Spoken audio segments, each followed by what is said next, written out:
하늘의 백성이 하늘의 뜻을 따라주는 게 아니라 백성의 뜻을 하늘이 따르는 걸로 오는 구절들이 여러 차례 나와요. 하늘은 백성이 원하는 걸 반드시 들어준다 이런 말이 있으니까 민심이 천심보다 우위에 있어요. 그러니까 왕권 신수론이 아니라 왕권 찬수론은 왕권 민수론이나 같은 거라고. 자, 중국 내각제 분석. 과거 급제자들이 바로 관원들이 되기 때문에 바로 중국의 교육 논의에 잇대서 템플은 중국의 국가제도와 내각제 분석에 들어간다. 중국인들의 모든 공무원과 관원은 이 과거 급제자들로 구성된다. 이들 중에서 문무양과의 모든 부여 관원과 치자들이 발탁된다. 황제와 지방 태수들 그리고 군대의 장군들은 모든 경우에 이들과 의논한다. 그들의 학문과 덕성은 그들을 모든 공무의 수행과 처리에서 다른 나라들에서의 가장 오랜 실행과 경험보다 더 유능한 것으로 평가받도록 만들어준다.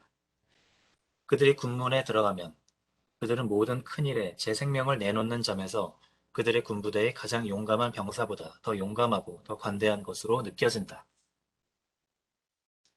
이어서 템플은 리우오프의 분석에 입각해 중국의 수사적 절대 군주를 제도에 의해 실질적으로 자신의 능동적 자문기구의 메인, 수동적 군주로 제한하는 중국의 내각제적 관료제적 제한군주정의 특질들 안에서 영국의 내각제 헌정개혁에 응용된 결정적 내용들을 집어낸다. 이에 정부에 대해 말하자면 중국에는 왕의 교시와 칙령 외에 어떤 다른 법률도 없기에 그것은 절대 군주정이다. 이 군주정은 영국과 마찬가지로 세습적이고 여전히 혈통을 따라 다음 세대로 내려간다. 그러나 왕의 모든 교시와 칙령은 그의 추밀위원들을 통해 처리되고 추밀위원회 또는 기무처의 권고나 장주에 의해 작성된다. 그리하여 모든 사안이 여러 부처에 의해 쟁론되고 확정되고 결정된다. 그 다음 왕에게 상신된 조언이나 주청에 입각하여 왕에 의해 비준되고 서명되고 이로써 법령이 된다. 국가의 모든 큰 관직은 마찬가지로 여러 개별 부처의 동일한 권고나 장주에 입각하여 왕에 의해 수여된다. 그리하여 어떤 사람도 군주 자신의 기분에 의해 또는 어떤 대신의 호의에 의해 아첨이나 부패에 의해 선호되는 것이 아니라 여러 관청에 의해 진술되어 왕에 대한 권고나 장주를 올리는 실력, 학문, 덕성의 힘이나 입증에 의해 선호된다. 템플은 바로 하늘로부터 천명을 받은 천자로서의 절대군주의 수사적 절대성을 조금 더 훼손하지 않은 채 그 왕권을 말로만으로는 절대적이죠. 수사적 네토릭이라고 그랬어요. 근데 실제로는 내용적으로 완전히 제약당해 있죠. 이 내각에 의해서 또는 기무처에 의해서. 우리나라도 전적으로 모든 행정 권력을 의정부가 가지고 있었어요. 왕이 임명할 수 있는 자리는 하나도 없었다. 이 행정관직 중에는 왕은 3명이 의정부를 통해서 물망에 올라가지고 올라올 때 3명 중에 하나를 선택할 권리는 있었어도 그 물망을 결정할 권리는 없었다. 만약에 물망에 꼭 누구를 집어넣어서 그 사람이 올라오면 그 사람을 찍고 싶으면 어떻게 한다고 그랬죠? 이주정랑 저 밑에 놈한테 가서 부탁해야 돼. 왕이 쪽팔려서 안 해버리죠, 그냥. 근데 부탁하는 때도 있었어. 불러다가 술 한잔 먹여놓고. 그러니까 그런데 늘 그러기만 한 건 아니고 그 임진란 이후에 임진란을 수행하는 과정에서 비변사가 생기잖아요. 군사에 아주 근무들을 처리하려고 비변사가 생기는데 비변사의 권력이 다 집중되게 돼요. 근데 비변사는 고종 때까지 고종 직전까지 계속해서 고종 때 해체되니까 근데 비변사에 또 다시 삼정승이 다 가서 또 거기서 근무했기 때문에 비변사는 삼정승보다 인원이 좀 많은 거예요. 7, 8명이 되니까 정승 더하기 3, 4명이 더 있었죠. 근데 마찬가지로 중국도 명나라 때는 없었는데 청나라 때 계속 전쟁을 했거든요. 서쪽 서역을 경략원이라고. 근데 중국이 청나라 때 최대 광역을 차지하고 넓히게 된다. 만주는 원래 만주 땅이고 만주족의 땅이죠. 그리고 우리 땅이고. 근데 이놈들이 중국을 점령하면서 만주 땅이 중국 땅이 돼버려요. 근데 서쪽은 또 계속 또 서역에 그런 위구르족이나 이런 사람들의 왕국이 있었거든요. 티벳도 있었고, 그리고 티벳도 정복하고 위구르도 점령하면서 서역 점령을 하면서 계속해서 건중제까지 전쟁을 계속해요. 이 기무차가 계속 활동을 하는 거예요. 처음에는 정상적으로 기무차가 없이 진행되다가 이게 그래서 내각이 다 장악을 했는데 기무차가 권력이 옮겨지면서 내각에 대단히 중요한 수상과 부수상 이런 사람들이 기무차에 들어가고 서너 명 들어갔어요. 기무차에 다른 이제 병부의 병판 기타 다른 왕족 중에 한 사람 이런 식으로 들어와서 왕까지 들어와가지고 또 다른 7, 8명 정도의 기밀 업무를 처리하는 그 기구가 만들어졌는데 그 기구가 기무차예요. 그러니까 내각과 기무차가 두 개가 나란히 있는 거고 조선에서는 의정부와 비변사가 나란히 있는 꼴과 비슷했던 거예요. 그러니까 명나라 때 내각의 전권에 비하면 청나라 때 정권은 내각의 전권은 많이 약화되어 있는 상황이었죠. 그렇지만은 기무차에 다시 내각 강요들이 들어갔기 때문에 또 그렇게 또 말하기도 좀 그래요. 다만 명나라와 크게 다른 점은 명나라의 내각의 강요 숫자는 6명 정도가 대강이었는데 대략 그랬는데 청나라에서는 12명이었다. 늘. 이유는 중국인이 6명이면 만주인도 6명 이런 식으로 꼭 2배로 했기 때문에 6명이 된 거고 12명이 된 거고 거기에 추가로 내각 대학사 밑에 한 급 낮은 반급이죠. 그러니까 낮은 협판 대학사라는 게 있었다. 협판 대학사도 중국인이 2명이면 만주인이 2명 이런 식으로 다 2명씩이었어요. 그 점이 다를 뿐이야. 자.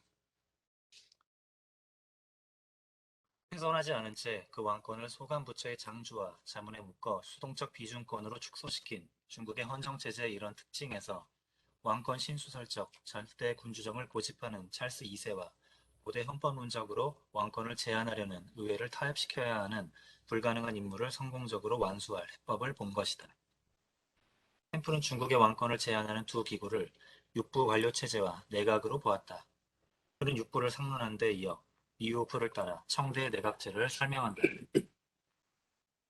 모든 것보다 위에 있는 것은 인원수에서 5명이나 6명을 좀처럼 넘지 않지만 최상의 현명과 경험을 갖춘 인사들인 주요 대신들 또는 강로들의 협의내각이다.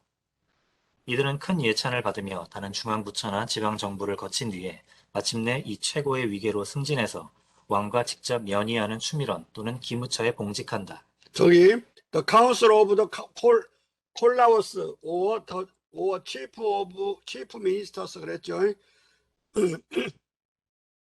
콜라우스를 치프 미니스터스로 다시 한번 해설해 준 거예요. 콜라우스는 강로라는 중국말을 발음대로 옮긴 거야.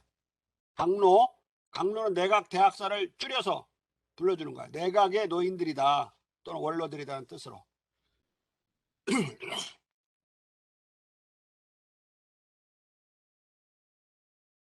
왕가의 이 면의는 다른 어떤 관원에게도 허용되지 않는 것이다. 다른 예하 부처의 모든 결과 보고와 장주는 이 강로들 앞에 제출된다. 이것들은 강로들 면의는 대면 논의를 면이라고 그래요. 우리는 지금 비대면으로 하고 있죠. 대면으로 하는 거, 직접 대면. 이것들은 강로들의 표의에 의해 승인되고 황제에 의해 서명 비준되며 이렇게 하여 처리된다. 이 강로들은 언제나 왕에게 가장 귀중하고 가장 유명한 철학자나 현자들의 몇몇 인사들에 의해 보필받는다. 이 현자들은 황제를 보필하고 모든 장주를 접수하는 데 있어 황제에 봉직하며 황제나 강로들에게 장주들에 대한 자기들의 의견을 올리고 또한 아주 중요하고 어려운 문제에 대해 자문을 받을 때도 의견을 올린다. 여기서 명대 중기 이후 사라졌다가 청대에 다시 살아난 면의를 말하고 강로들이 추밀원만이 아니라 기무처에도 봉직한다고 설명하는 것으로 보아 이것은 명대 내각제가 아니라 청대 내각제임이 틀림없다. 근데 청대 내각되려면 저거를 10명 아니면 12명이라고 그래야 되는데 거기서 또 숫자 계산은 또 헷갈리고 있죠. 일관성이 조금 떨어진 거야 사실 따지면. 장로들이 추밀원만이 아니라 기무처에도 봉직한다고 말하는 것을 보아 템플은 청대의 내각제도 잘 알고 있었던 것이 틀림없다. 여기서 중요한 대목은 내각이 다른 예하부처의 모든 보고와 장주를 독점적으로 관장하고 황제가 비준하기 전에 강로들의 표의를 통해 장주를 승인, 위하는 포괄적 정책 결정권과 능동적 표의권을 보유하는 반면 황제는 나중에 서명 비준하는 수동적 비용권만을 보유한다는 대목이다. 비용권은 비준권이라고도 하고 비용 빨간 글씨로 사인을 했기 때문에 비홍이라고 불렸어요. 비자는 임금님이 비답하신다 할 때 임금님이 아랫사람에게 답해주는 걸 비답이라고 그러거든요. 비준할 때도 비자 쓰는데 위에서 아래로 비준해 주는 거니까 이 경사가 있는 말이야. 경사. 홍인데 빨간 인주를 갖고 글씨를 썼어요. 오케이?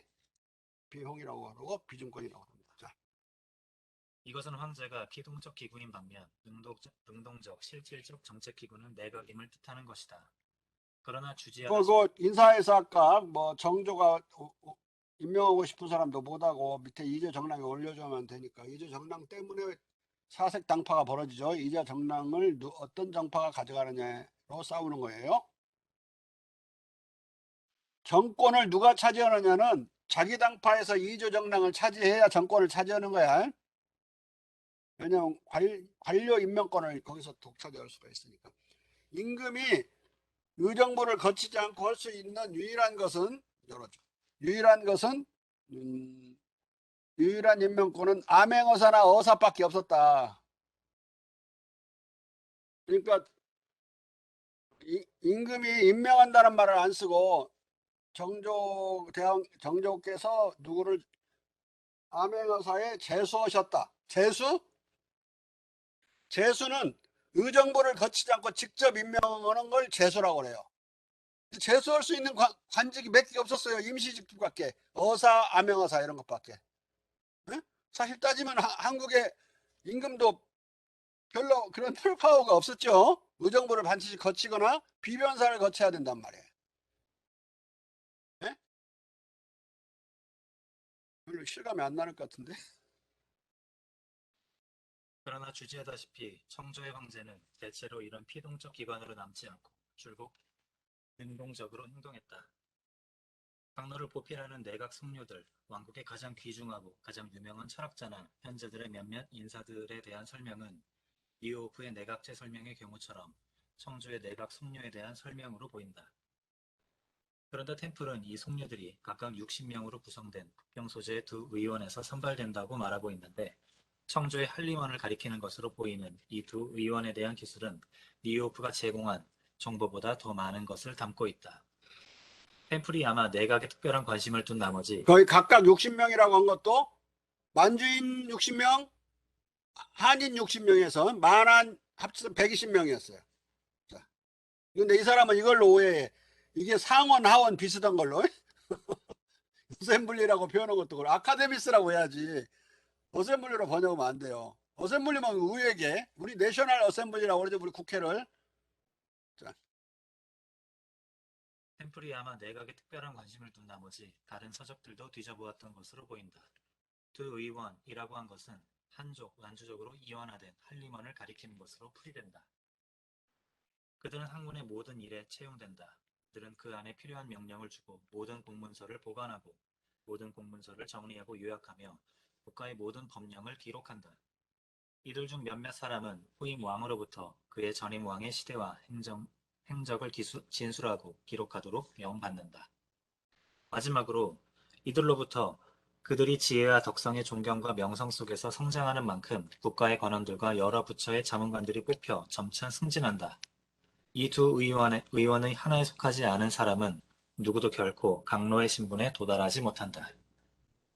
이 마지막 경직된 여기 그 갑과 합격생들만 간다고 그랬으니까 장원에서 탐화까지. 그러니까 이 사람들이 누적돼 가지고 이제 이걸 유지하는 거란 말이야.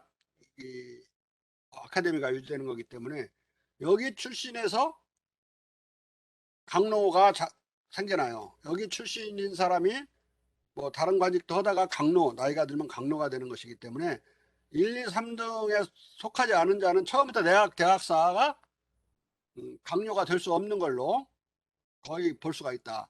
거의 7, 80% 가까이가 다 이 한림원에서 나왔기 때문에. 자, 이 마지막 경직된 기술은 니오프의 과장을 그대로 따른 것이다. 템플은 이런 내각제적 구조가 지방정부에서 유사하게 반복된다는 점도 지적하고 있다. 과장됐다는 이야기는 100%인 것처럼 말하고 있잖아요. 그게 아니라 7, 80%만 그 한림원에서 나왔기 때문에 약간 과장됐다고 보는 거예요.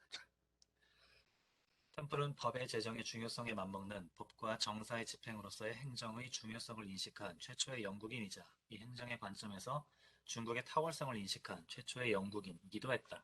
대부분의 사람들은 템플 이전에는 정치만 중요하지 정치를 실현시키는 행정에 대해서는 관심이 없었어요. 관심이. 그런데 중국은 행정에 대해서 원래부터 관심이 많았다. 그래서 이 행정 관료를 어떻게 관리하는가 뽑는가 이런 것에 대해서 엄청난 노력 끝에 관료 행정을 만들어내는 거거든요. 이게 여러분들이 그런 어떤 정사를 집행한다. 행정 국어사전 찾아오면 정사를 집행한다고 나와요. 정치만 알지 집행하는 집행기구를 모르면 뒤통수 맞는다고. 자기는 지금 잘했는데 실제로 그 수용자들인 백성들은 막 욕하는 경우 많죠. 그 관리들이 잘 못하니까 그 관리들을 어떻게 관리하느냐 문제가 중요하다. 음, 그 문제의 중요성을 최초로 인식한 서양 사람이라고 봐야 돼요. 윌리엄 템플은. 근데 서양은 이게 없이 원래 군사국가 기사들이 뭐 나눠가고 땅떼기를 나눠서 뭐 지들이 재판도 하고 뭐 행정도 하고 서무행정도 하고 막 그랬기 때문에 중요성을 모를 수밖에 없었고 그런 어떤 행정기구가 발달할 수도 없었어요.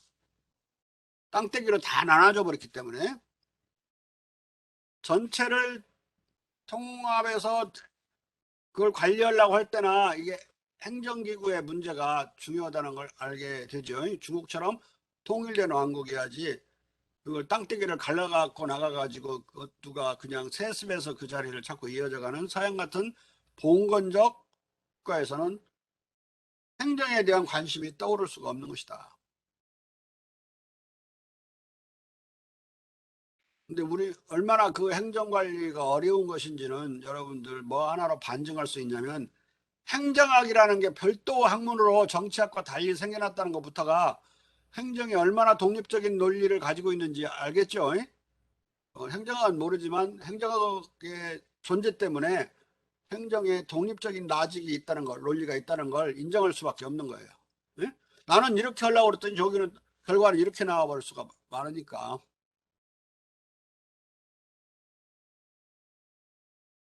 정밀기계처럼 작동해줘야 되는데 그 정밀기계처럼 작동하지 않고 관리들이 복지부동하고 이런 때 또 권력 교체기에는 눈치 뒤지게 보고 수사도 안 해버리고 저렇게 어?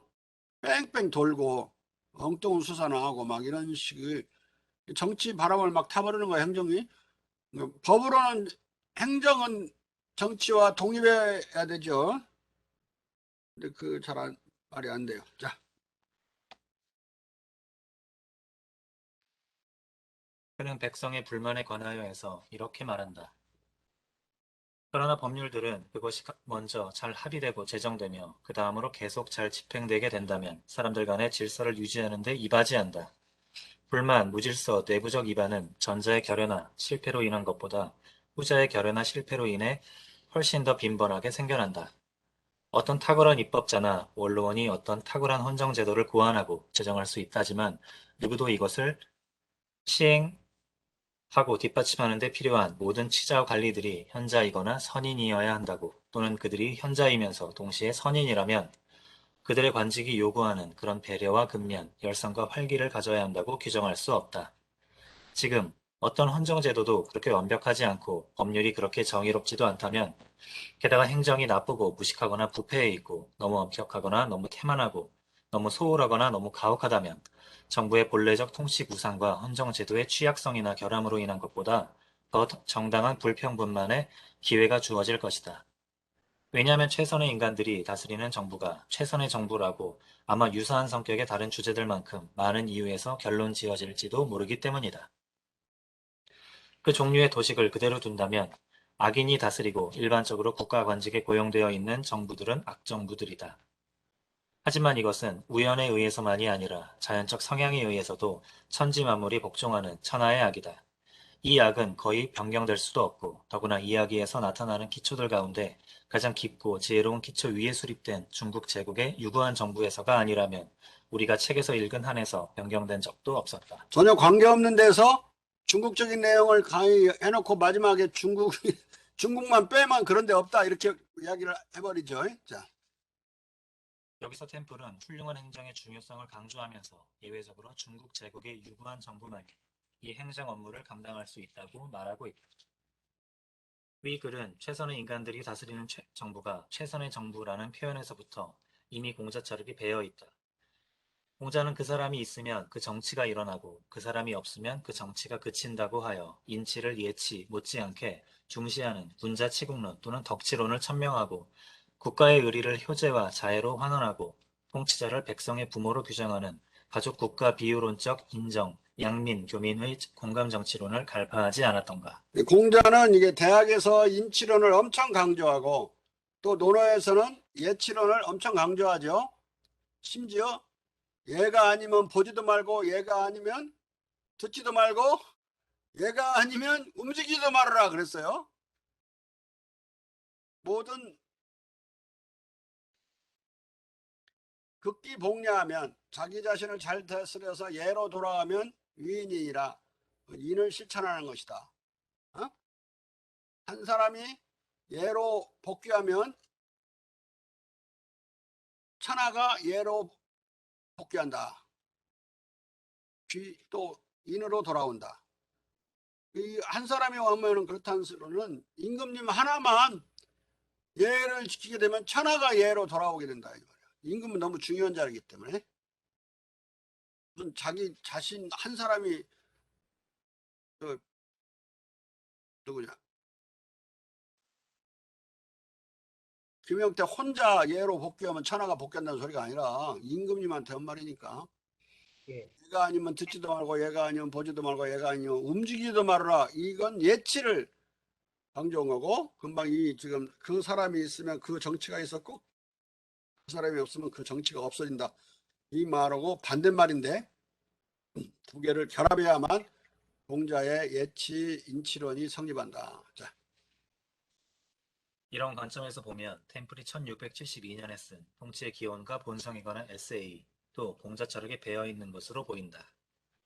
그는 이 글에서 홉스의 사회계약론에 맞서 바로 가부장제적 자애에 기초한 공감정치론과 군자치국과 등치된 철인치자론을 피력하고 있기 때문이다. 여기서 이제 자해는 어펙션이라는 말을 썼지만 앞에서 컴벌랜드는 비네버런스라는 말로서 공자 철학을 받아들였다고 그랬죠. 여기는 이제 자해, 어펙션.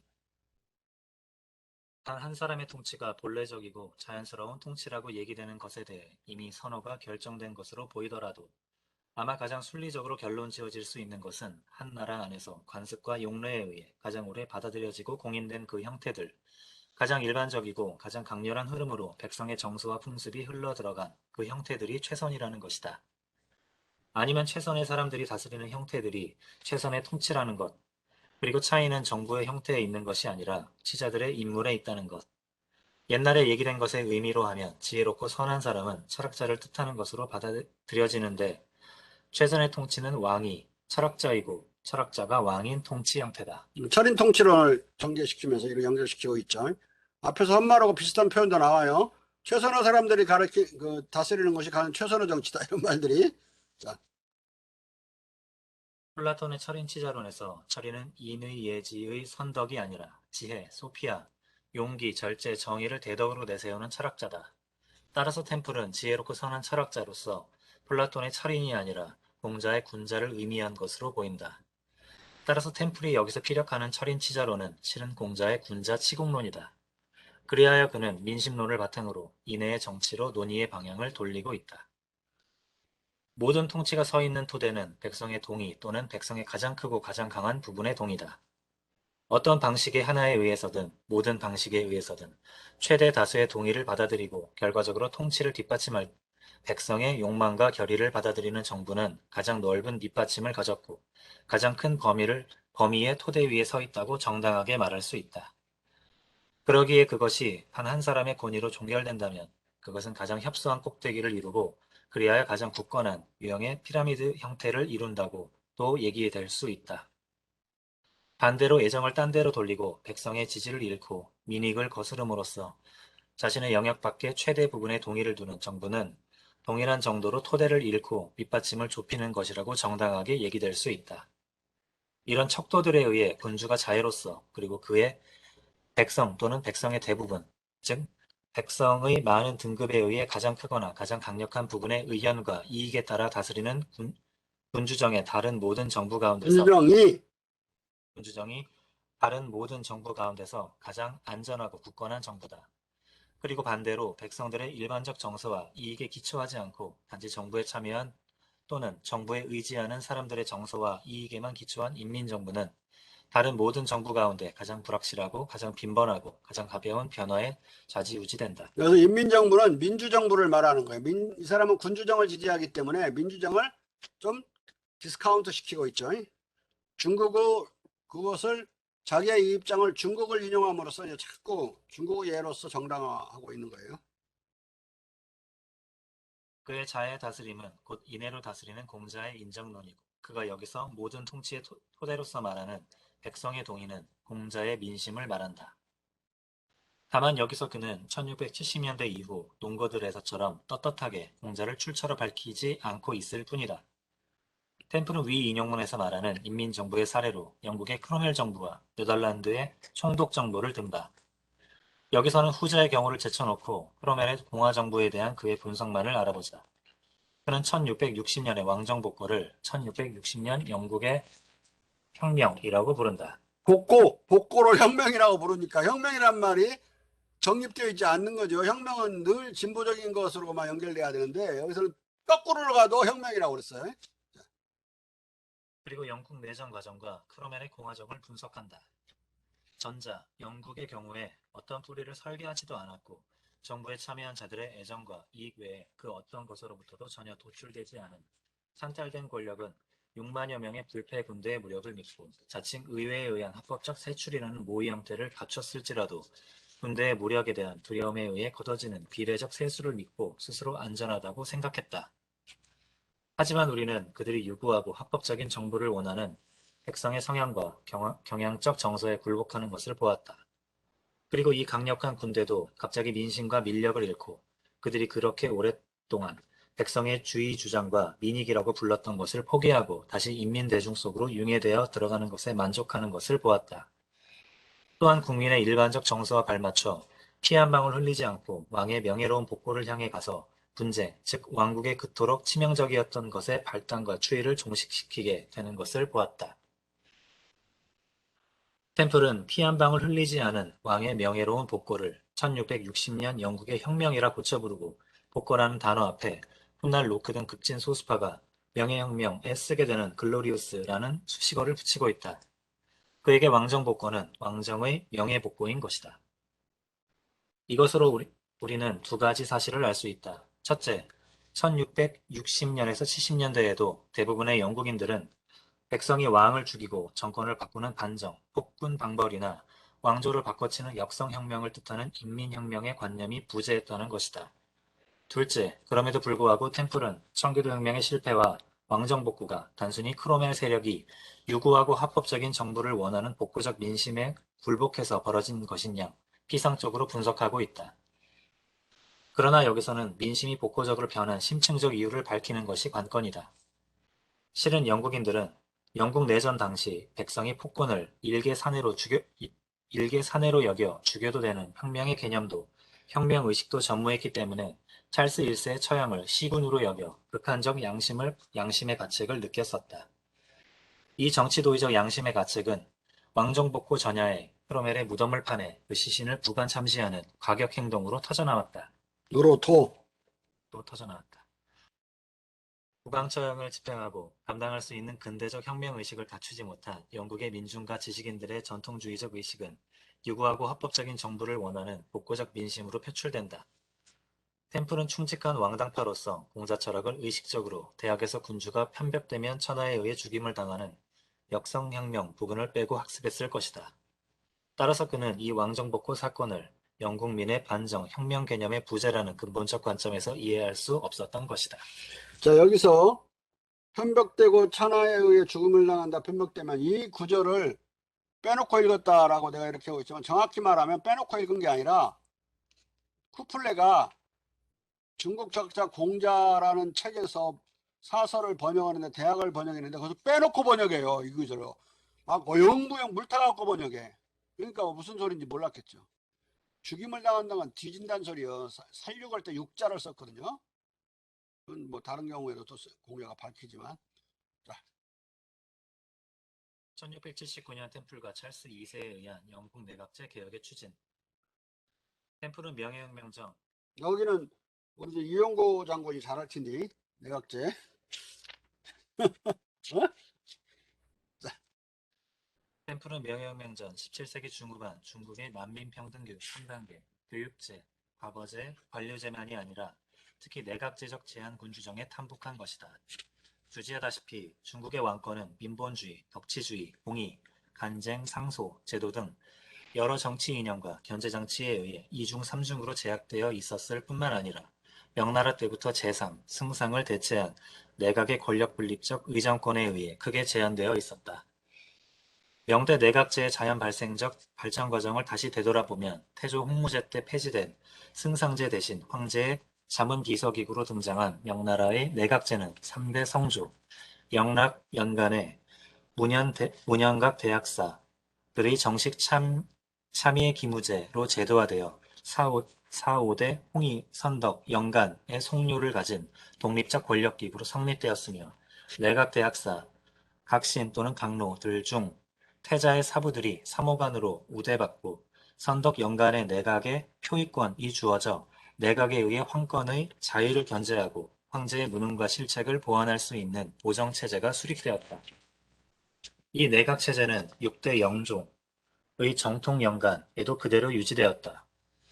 그러다가 순천 연간의 표의권이 내각에 전속되고 수보 또는 수상이라고 불린 수성 내각대학사의 지위가 황제 전권을 견제할 수준으로 강화되면서 내각제는 대등한 각신들의 보정체제에서 수보체제로 발전했다. 그러나 환관에 의존한 8대 헌종의 상화 연간에는 내각제가 잠시 무력화되었다. 그러다가 11대 세종의 가정 연간에 수상 내각이 더 공고한 분권 공정 체제의 형태로 완전히 정착해 명말까지 120년간 중국을 다스렸다. 영조 내각제는 청나라에 의해 답습되었다. 조선에서 중국의 내각제와 동일한 제도는 내각으로 별칭된 정조의 규장각이었다. 각신을 종일품의 정승급으로 보이만 규장각은 정조의 의도 면에서 볼 때 명나라에 내각제를 도입하려고 했던 것으로 보인다. 장 보덴과 토마스 홉스의 근데 이때 한때 일이고, 정상적으로는 이제 아까 말한 의정부와 비변사가 다 왕권을 제약하는 역할을 했다. 자, 장 보덴과 토마스 홉스의 절대 주권론 이래 권력을 절대 분할할 수 없는 것으로 여기던 유럽인들은 통의 번영을 보장해온 중국의 권력 분립적 제한군주정과 내각제로부터 충격적 각성을 얻었다. 윌리엄 템플은 그중 대표적인 정치인이었다. 그는 1679년 국왕과 야당 간의 심각한 갈등을 완화하기 위해 찰스 2세에게 신추밀원의 도입을 권고해 왕으로부터 향후 모든 왕명을 반드시 이 국무위원회의 논의와 의결을 거쳐 발령하겠다는 국왕의 공약과 이 위원회의 구성 및 운영에 관한 위임을 받아 신추밀원을 설치하고 이 위원회 안에 중국 내각을 연상시키는 이너서클을 구성했다. 이제 영국 국왕은 단독으로 집행권적 칙령을 발령하는 독임제적 군왕이 아니라 집행적 성격의 정책 결정 시에 반드시 국무위원회의 논의와 의결을 거쳐서만 칙령을 발할 수 있는 집체적 군왕을 뜻하는 이른바 킹 인 컨실, 추밀원 내 군왕으로 변모된 것이다. 이 킹 인 컨실이라는 표현은 이후 어느 때부터인가 영국과 연영방 안에서 추밀원의 자문과 동의에 의해 집행권을 행사하는 군함을 표시하는 수로, 즉 집행권의 행사를 가리키는 헌법의 기술적 수로로 쓰였다. 따라서 영연방에서 킹인 카운슬은 행정부를 뜻했다. 동시에 관점을 달리하면 킹인 카운슬은 군왕과 추밀원의 권력 분립을 통한 군왕의 통치권의 제한을 뜻했고, 이로 인해 영국 군주정은 제한군주정이 된 것이다. 신추밀원의 설치는 영국에서 전제 군주정을 청산하고 중국식으로 제한군주정을 창설하는 새로운 헌정 실험이었다. 이 신추밀원은 의정과 정책 결정을 담당하는 내각 정부인 바, 무엇보다도 왕이 이 기구의 결정에 구속된다는 점에서, 그리고 왕의 의사에 반하는 의회 다수당의 지도자들도 참여시켰다는 점에서 획기적으로 새로운 것이었다. 그러나 이 신추밀원은 분란에도 불구하고 얼마간 제 기능을 했으나 새로 즉위한 제임스 2세의 폭정으로 4년간 무력화되었다. 하지만 템플에 의해 기획되어 찰스 2세 시대에 나름대로 작동한 이 중국식 내각제 신추밀원은 명예혁명 직후 재도입되어 영국 내각제의 기원이 되었다. 이 내각제 재도입을 가능케 한 법조항은 영국 의회가 1701년 제정한 왕위 계승법의 사항이었다. 이 사항은 이 법에 의한 가일층적 제한이 효력을 가지는 때로부터, 그리고 이때 이후 이 왕국의 법률과 관습에 의해 당연히 추밀원의 관할에 속하는 이 왕국을 잘 다스리는 것과 관련된 모든 사항과 일들은 거기서 심리되어야 하고, 이에 따라 채택된 모든 결정들은 동일한 것에 조언하고 동의한 추밀원 위원들에 의해 서명되어야 한다라고 하고 있다.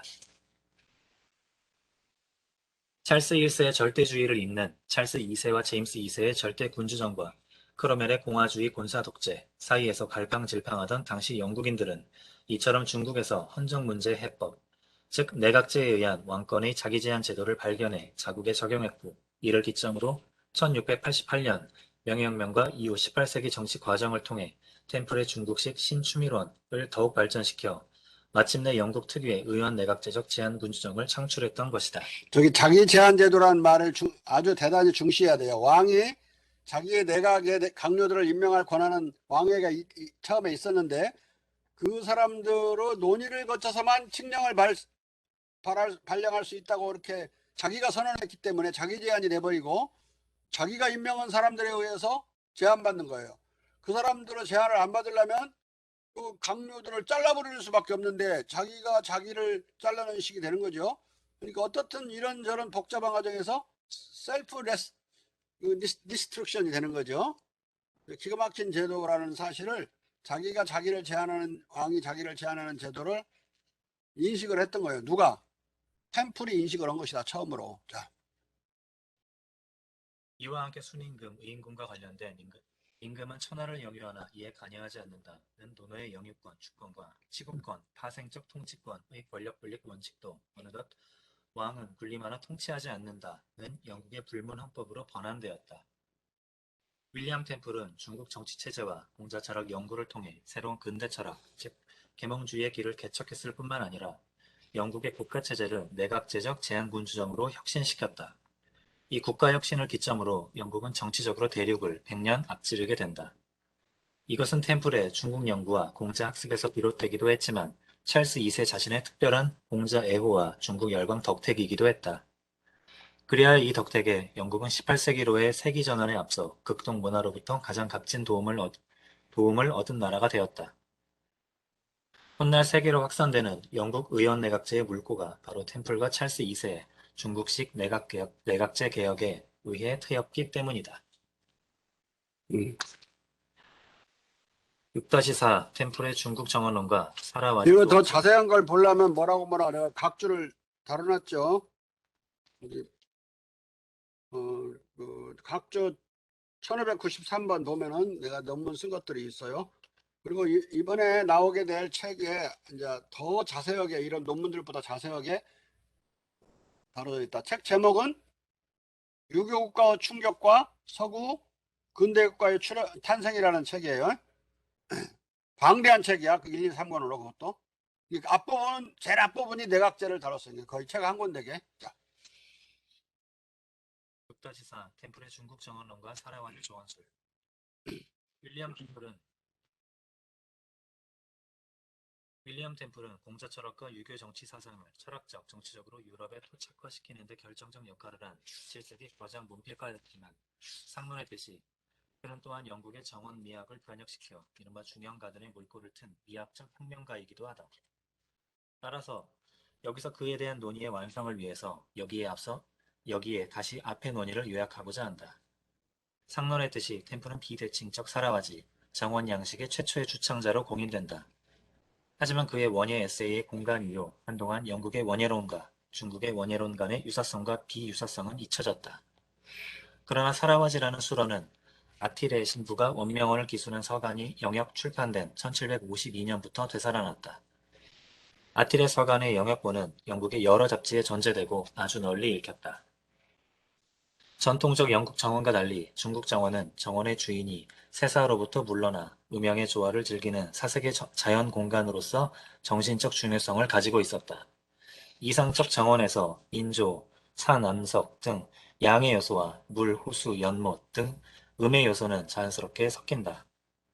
아티레는 중국식 조경의 이 신비스러운 토대를 분명히 알고 있었지만 그것을 정의하는 데 성공하지는 못했다. 그리하여 아티레의 자극 이래 영국 원예가들은 그 상징적 디자인을 알지 못했지. 자극 이래가 자극 아래. 그림 같은 동양 경치를 정열적으로 모방하기만 했다. 템플의 중국 정원론과 사라와지 미간. 템플은 에피쿠로스의 정원에 관하여 또는 조언에 관하여에서 사라와지 미감의 정원을 소개하면서 이렇게 운을 뗀다. 가장 좋은 정원 형태에 관해 내가 말한 것은 모종의 측면에서 규칙적인 것과 같은 것에 대해서만 의미된 것이다. 왜냐하면 잘은 모르지만 다른 어떤 것들보다 더 아름다울 수 있는 완전히 불규칙적인 다른 형태들이 있어도 되기 때문이다. 그러나 이 불규칙적인 다른 형태들은 그 미를 그 자리에서의 자연 본성의 어떤 특별한 배열 각색으로 아니면 많은 기분 나쁜 부분들을 그래도 전체적으로 아주 기분 좋을 모종의 형상으로 전환시킬 수 있는 그 설계에서의 굉장한 유형의 상상 또는 판단 덕택으로 돌려야 한다. 이것 중에 어떤 것은 내가 어떤 장소에서 보았지만 이것에 더 많은 것을 중국인들 사이에서 많이 살았던 다른 사람들로부터 들었다. 중국인은 유럽의 우리의 사고방식과 달리 그들의 나라가 그런 만큼 넓은 것으로 보이는 사고방식을 지닌 백성이다. 그리고 템플은 바로 정원의 사라와지 미감에 대해 나름의 설명과 평가를 가한다. 우리 사이에서 빌딩과 식목의 아름다움은 주로 모종의 일정한 비례, 대칭 또는 제일성에 있다. 우리의 보도와 나무들은 서로 대응하도록 그리고 정확한 간격으로 배열되어 있다. 제일성은 한결같은 걸 말하는 거예요. 규칙성, 한결같이 규칙적으로 반복되는 거 이런 걸 제일성이라고 그래. 중국인들은 이런 식목 방식을 비웃으며 이렇게 말할 것이다. 백을 셀 줄 아는 소년도 가로수길을 직선으로 서로를 건너 마주보게 그가 원하는 어떤 간격으로 설치할 것이다. 그러나 중국인들의 최대 상상력은 아름다움이 굉장해서 눈에 띌 것이지만 흔히 또는 쉽사리 알아차릴 어떤 질서나 부분들의 배열이 없는 형상들의 고안에 투입될 것이다. 그리고 우리가 이런 종류의 아름다움에 대한 아무런 관념도 가지고 있지 않을지라도 중국인들은 이것을 표현하는 특별한 단어를 가지고 있고 그 아름다움을 일견에 눈에 띄는 것으로 느끼는 곳에서 그들은 사라와지가 멋있다 또는 감탄스럽다고 말하거나 어떤 식으로든 이러한 뜻의 평가적 표현을 한다. 그리고 가장 훌륭한 인도 겉옷 위에 수놓은 작품이나 가장 좋은 차단막 또는 도자기 위에 그려진 그림을 관찰하는 사람은 누구나 그것들의 미가 모두 그런 종류의 것, 즉 질서가 없는 것이라는 사실을 발견할 것이다. 그러나 템플은 영국에서 이 사라워지 미감의 정원을 설치하는 것이 실패할 위험이 높다고 판단하고 신고전주의가 휩쓰는 17세기 말에 영국인들에게 이런 정원의 설치를 권하는 것을 조심스러워한다. 그러니까 사라와지 정을 한번 만들어봐 그러는 게 아니라 영국은 못 할 거야. 그냥 가급적 안 했으면 좋겠어. 괜히 망쳐갖고 나 요거지 말고 이런 식으로 이제 글이 돼 있어요. 이 사라와지 미감은 비대칭의 대칭성이거든요. 또는 질서 없는 것의 질서야. 그러니까 크게 보면 질서가 있는데 그 안에 들어가면 좀 혼란스러운 것이고 저 희주가 잘 알겠구만. 그 아주 저렇게 대칭적으로 만들어 놓으면 유치해서 그 그림을 우습게 알죠. 그래 안 그래? 그 백 가지 셀 줄 아는 아이는 다 할 수 있다잖아. 네. 비대칭의 대칭 또는 무질서의 질서, 이런 또는 그런 노래, 그런 그림, 그런 정원 이런 것들을 아름답게 느낀다. 상당히 차원이 높은 아름다움이에요. 유치한 아름다움에서 차원이 높은 아름다움으로 가는 문제인데 영국인들은 잘 못 할 거야 하지 마라. 그냥 이런 식으로 글을 써놔서 읽어봐. 그러나 나는 정원 도형에서 이런 시도들 중 어느 것도 우리 사이에서 거의 권하지 않아야 할 것이다. 그것들은 평범한 손재주를 가진 사람들에게는 성취하기 너무 어려운 모험이다. 그리고 그것들이 성공한다면 더 많은 영예가 있을 수 있겠지만 실패한다면 더 많은 불명예가 따른다. 게다가 그들은 20대 1로 실패할 것이다. 영국인들은 20대 1로 아마 15대 빵으로 실패할 거라고. 자, 반면 규칙적 도형들에서는 어떤 커다란 그리고 특기할 만한 잘못을 저지르기 어렵다. 템플은 영국인들이 20대 1로 실패할 것이기에 영국인들에게 사라와지 미감을 채택하라고 권하는 것을 이렇게 주저했다. 그러나 후대의 야심적 설계자들은 그의 이 조심스러운 말에 오히려 자극받았다. 영국의 정원 설계사들은 이런 자극을 느끼며 이 사라와지 미감의 정원 설치에 도전해 이 미감을 영국의 중형 가든의 형태로 널리 확산시키게 된다. 상론했듯이 사라와지라는 미학적 개념은 일본어에서 온 말인데 공자가 말하는 무의치 개념과 유사한 불규칙의 규칙, 비대칭의 대칭, 불균형의 균형, 부조화의 조화의 형상을 나타내는 것 같은 의미를 지닌다. 템플은 네덜란드 국가 서기가 이것만 있는 게 아니라 자연스럽게 만드는 거. 자연스럽게 만드는 것 그러면 그거는 인위적이죠. 근데 자연스러운 것도 자연과 인위가 합쳐지는 거라고. 내가 거기다 단톡에다 써놨죠. 수유인작 완자천개.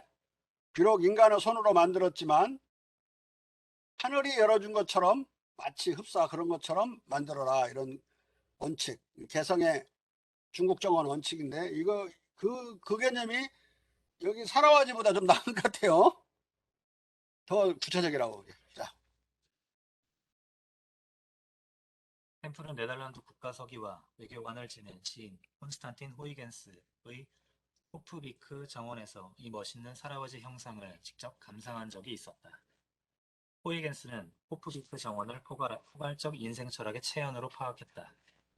그것은 인간 생활과 자유로운 자연적 성장의 불규칙성을 강제로 틀지은 보존주의의 기하학적 기초였던 르네상스 시대 비트루비우스 모델과 결별한 것이다. 이 호프비크 정원은 지금도 남아 있어요. 근데 거의 많이 또 변해가지고 중국적인 특색들이 많이 지워져 있어요. 그래도 조금 남아 있는 구석은 또 있더만 사진으로만 봤는데. 자, 비트루비우스 모델은 고대 로마 건축가 비트루비우스의 건축 양식을 말한다. 템플은 정원에 관한 시에서 대칭적으로 재단된 일본 거도에서 보이는 디자인의 불규칙성을 적시함으로써 이 사라와지 미감을 예시적으로 설명했다. 그는 일본, 중국, 정원의 의도적 비대칭성과 부조화를 옷깃을 한쪽으로만 비대칭적으로 여미는 일본 겉옷의 빗대고 이 비대칭성과 부조화를 일본말 사라와지로 표현한 것으로 보인다. 오늘날 일본 학자들의 중론에 의하면 사라와지는 모두 잘 갖춰져 있지 않다는 뜻을 가진 소로와지의 와전된 도금이 분명해 보인다. 템플이 네덜란드에서 여행가들로부터 이 사라와지라는 말을 들을 수 있었던 것은 1641년 이래 네덜란드가 일본 무역을 독점했기 때문에 가능했다. 따라서 사라와지의 어원에 대한 추적에서는 이 점도 고려해야 할 것이다. 1930년대 디 옥스포드 잉글리시 딕셔너리는 사라와지를 한 항목으로 실었지만 이에 대해 기원을 모른다고 하고 다음과 같이 덧붙이고 있다. 중국인 학자들은 중국어에 속하지 않는다는 데 동의한다. 템플은 여행가들로부터 들었다고 말한다. 그러나 전종서는 한자 산란 와이치 또는 소루 와이치에서 온 것으로 추정한다. 그러나 이 두 중국어의 발음은 사라와지와 너무 멀다. 그리고 중국인 학자 범존충은 사라와지라는 말의 기원을 모르겠다고 한다. 템플이 정원론을 쓴 지 10년이 흐른 뒤에 르콩트는 중국의 조원술에 대해 이렇게 기술한다. 정원을 다스리고 장식물들을 관리하는 데 거의 열성을 바치지 않는 중국인들은 그럼에도 불구하고 정원에 매료되어 있고 정원에 약간의 비용을 쓴다. 그들은 정원 안에 동굴들을 만들고 작은 인조 언덕을 설치하고 암석 전체를 조각 내 운반해 와서 자연을 모방하는 것 이상의 어떤 디자인도 없이 포개놓는다. 르콩트는 중국 정원에 대한 이 기술에서 자연의 모방 수준의 최소 디자인을 말하지만 사라와지에 대해서는 이런 반부도 없다. 호이겐스의 아들 크리스티안과 동년배인 윌리엄 템플은 호프위크 정원을 정기적으로 방문했는데 여기서 그가 체험한 정원 속의 자연적 불규칙성에 대한 감상을 개인적 판단 감각으로 고양시키고 이 미감을 이때 들은 일본말 소로와지의 희미한 기억 속에서 사라와지로 상기해 표현한 것이다. 그런데 위에 인용된 템플의 글을 보면 템플은 사라와지를 일본어가 아니라 중국어로 오인하고 있는 것으로 보이는데 일본, 인도, 태국 등을 중국과 같은 것으로 오인하는 것은 당시 유럽에서 일반적이었다. 아무튼 이후 영국에서 사라와지는 대표적 중국 정원 원명원과 함께 중국식 정원의 아름다움을 상징하는 말로 쓰이게 된다. 1660년에서 70년대 내내 영국의 헤이그 주재 대사로서 네덜란드의 대도시 헤이그에 살았던 템플이 이런 중국 정원을 접할 수 있었던 것은 네덜란드의 일찍이 중국풍 또는 일본풍 정원이 유행하기 시작했다는 것을 뜻한다. 따라서 크로멜 공화국이 네덜란드 공화국으로서의 이념적 친화감에서 당시 네덜란드와 유달리 가까웠기 때문에 영국 공화국 정부의 외교 담당 서기였던 존 밀턴도 네덜란드의 이 사라워지 공원을 잘 알았을 것으로 보인다. 또는 청교도 혁명 전 대륙 방문 기간에 밀턴은 이미 네덜란드에서 중국식 정원을 구경했을지도 모른다. 처음에 네덜란드 사람들은 정원의 중국식 부속 건조물들에 쓰이는 자료들을 모방했다. 17세기 후반 가령 조르크 블리에트 공원에 이미 중국식 오목 지붕을 가진 정자와 대문의 격자 세공이 사용되었다. 거의 동시에 베르사유의 트리아농 포르셀른 궁에 딸린 정원의 정자와 대문에도 격자 세공이 사용되었다. 그리고 가령 랑해 공원의 이국적 새집에는 새와 관련된 중국풍 연상물들이 붙여졌다. 그러더니 곧 신우아지리는 공원 전체 또는 정원 자체로 파급되었다. 상술했듯이 윌리엄 템플은 사라와지를 정의하면서도 영국인들에게 이 사라와지 미감에 입각한 정원 설치를 권하는 것에 대해서는 조심스러워했었다. 성공하면 영예이겠지만 실패하면 불명예가 될 것인데 영국인들은 20대 1로 실패할 위험이 크다고 생각했기 때문이다. 하지만 앞서 시사했듯이 템플의 이 조심스러운 말은 사라와지 미감의 채택 문제에서 후대의 야심적 설계자들을 오히려 도전해보고 싶도록 만들었다. 그리하여 곧 무질서의 아름다움으로서의 사라와지가 많은 영국 정원에 확산된다. 템플은 18세기 미학자들과 예술가들에 의해 보편적으로 읽혔고 영국 산문의 한 위대한 거장으로 존경받았다. 그의 에세이들은 학습 교재와 모델로 쓰였다. 윌리엄 메이슨은 영국 정원 이론가들의 사도행전에서 템플의 탁월성을 인정했다. 그는 템플이 연명했던 무어 공원 정원의 인위성과 형식성을 풍자한 뒤 그리고 템플의 열성적 시간 위에 완전히 빈번하게 진리가 주재하고 그의 고전적 페이지 위에 진리의 광의를 번쩍이며 야생적 다양성 속에 은총이 있다. 그것은 규칙과 질서를 능가한다고 템플을 찬양했다. 무질서한 아름다움 또는 무질서의 아름다움, 즉 사라와지의 미학적 이상에 대한 템플의 정의적 언명은 감춰진 인위적 야생성의 정원에 대한 에디슨과 포프의 찬양보다 20년 이상 앞선다. 앞서 상론했듯이 에디슨은 템플의 거명 없이 중국 정원을 인용했지만 중국인들은 규칙과 직선으로 펼쳐진 우리의 농원을 비웃는다는 그의 표현은 템플의 말을 거의 그대로 옮겨놓은 것이고 포프는 아예 템플을 직접 인용했다. 중국 정원의 특성과 기본 원리에 대한 템플의 평가는 이러한 예기치 못한 파급과 귀결을 갖는 새로운 예술 철학을 탄생시켰다. 사라와지와 픽처레스크 영어 픽처레스크, 보기 좋게 생동함은 템플의 사라와지라는 일본어에 대한 근사치적 대형어다. 사라와지는 자주 이 픽처레스크로 번안되어 쓰인다. 이 픽처레스크라는 미 개념은 신고전주의적 의미의 장엄함이나 아름다움과 판이한 미학적 범주다. 이 단어에는 많은 귀에 폄하적으로 들리던 애매모호한 단어인 로맨틱 외에 어떤 영어수로도 쓸 수 없다. 픽처레스크는 1710년대부터야 쓰이기 시작했다. 시각 예술에만 한정되지 않은 이러한 판이한 속성으로서의 픽처레스크의 개념은 템플이 사라와지를 도입한 뒤 딱 1세기 뒤에 프라이스의 픽처레스크에 대한 에세이로부터 그 내용적 정교화와 공식적 정의를 얻었다.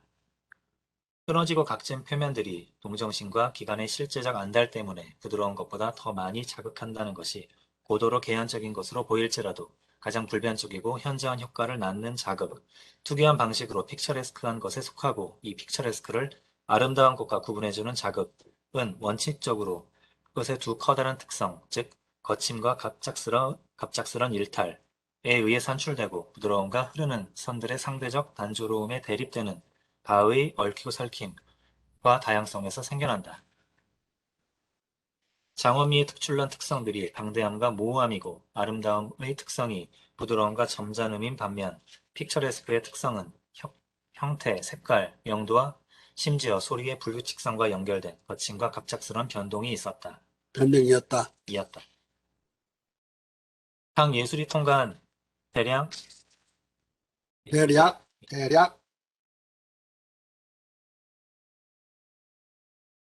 1730년대에서 1830년대까지 30년까지의 픽처레스크 단계는 낭만주의 일반 또는 영국 유형의 낭만주의의 서막이었다. 이 서막은 1730년보다 약 반세기 전에 시작되었고 그것을 명백히 들을 수 있는 첫 표시는 중국 유락정원의 중국인 설계사들이 찾고 얻은 미의 본성에 대한 템플의 설명에서 나타난 것이다. 상론의 뜻이 리처드 케임브리지 경은 템플의 저 구절들의 공인된 중요성을 나아가 더 월드지에 실은 에세이에서 강조했다. 윌리엄 템플 경은 그의 에세이 에피쿠로스의 정원에서 아주 유쾌하게 허트포드셔의 무어공원을 들어 그 점을 자세히 설명하고 있다. 하지만 그는 장엄성 때문에 유용성 이 장엄성 때문에 그 공원을 완벽한 정원 양식으로 격찬한 뒤에 더 고상한 이미지로 올라가 일종의 예언가적 정신으로 자유롭고 한정되지 않은 더 높은 스타일을 제시해 주었다. 예언은 곧장 입증되었다. 여러 번 언급했듯이 케임브리지는 중형 가든의 조원술이 완성된 것을 모두 템플의 공으로 돌린다. 그는 또 1667년 신라곤의 제4책에서 전개한 에덴 동산의 자연스러운 조경 정원에 대한 존 밀턴의 상상적 풍경 묘사도 템플의 사라와지 조원술에서 유래한 것으로 해석했다. 상론한 바와 같이 이것은 밀턴의 신라곤, 이 템플의 에세이 에피쿠로스의 정원에 관하여 또는 조언에 관하여보다 무려 18년 앞서 쓰였기 때문에 그릇된 추정이다.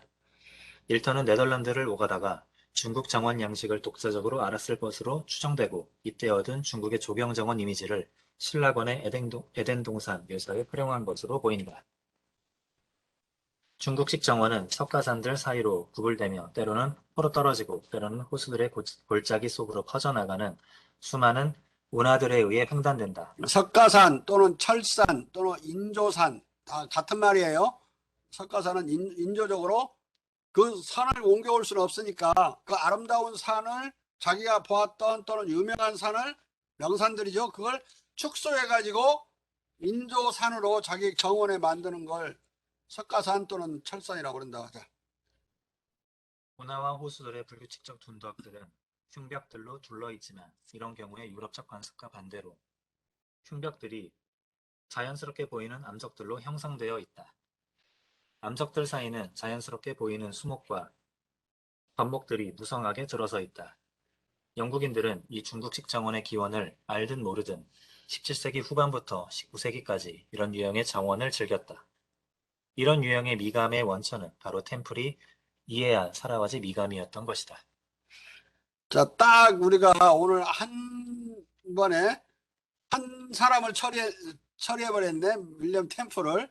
상당히 적중성에 신나는 마감인데 아무튼 여러분들이 이거 윌리엄 tem플 다 찾아서 읽으려면 보통 많은 양이 아니에요. 요약해주고 또 정리해 줬으니까 쉽사리 소화가 될 거예요. 지금 내가 숟가락 들고 여러분들 이 위에다가 지금 떠나주는 거예요. 누워서 먹는 거랑 똑같다고 사실. 자, 오늘 여기까지 합시다. 빠이빠이.